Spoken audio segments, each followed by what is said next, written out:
Disney's Twisted Wonderland has a major problem, in that there's too many likable characters. In episode 5, we're introduced to multiple characters that are there for maybe 30 seconds, and immediately I love them, and I want more of them, and I can't get enough of them. For instance, the shop owner that is based off of Dr. Facilier from Princess and the Frog, which is one of the best Disney princess movies, Fight Me. He's amazing, he's endearing. You also have the new character that I don't even think was named from House Savannah Claw, who's a voice actor in English, is the best thing I've ever heard in my life. So smooth, so sultry, I fell in love. But like, every single one of these characters, and again, there is a lot of them, immediately I want more of them. And that's the sign of a good show. This is a slice of life for the most part, at least in anime terms, and so you need characters that you immediately become enamored with. Now, one thing that I have heard is that every season of the show is going to be based off of a different house because it's the way that it works in the game.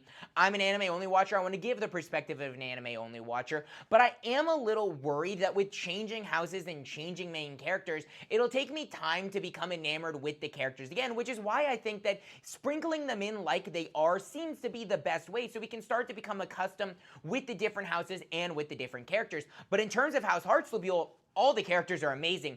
Deuce, we finally got the backstory. I mentioned previously that clearly he had a deep-seated anger, and we find out what that is. So he was a delinquent. He was starting fights. He was riding motorcycles. He was just an all-around bad boy. And then his mom basically said, you need to get your life together. He overheard his mom and decided he needed to get his life together, enrolled in school, and decided to turn over a new leaf. I think that's pretty admirable. The only character that we just need more of, and they're setting him up to be the big villain unexpectedly, is Riddle. So Riddle is a rules lawyer. Obviously coming from House Heartslobule and based on Alice in Wonderland, it makes sense, but he is so uptight about it, and people have let me know that there's hundreds of rules, and yeah, every single time we get introduced to a new rule, it is the stupidest thing you've ever heard in your life. You can't drink lemonade seasoned with honey past this hour. Shut up. It's annoying, but I'm curious to see why. He's one of the youngest house, heads there is, and maybe even in history, so maybe it has something to do with the pressure that he feels to be perfect.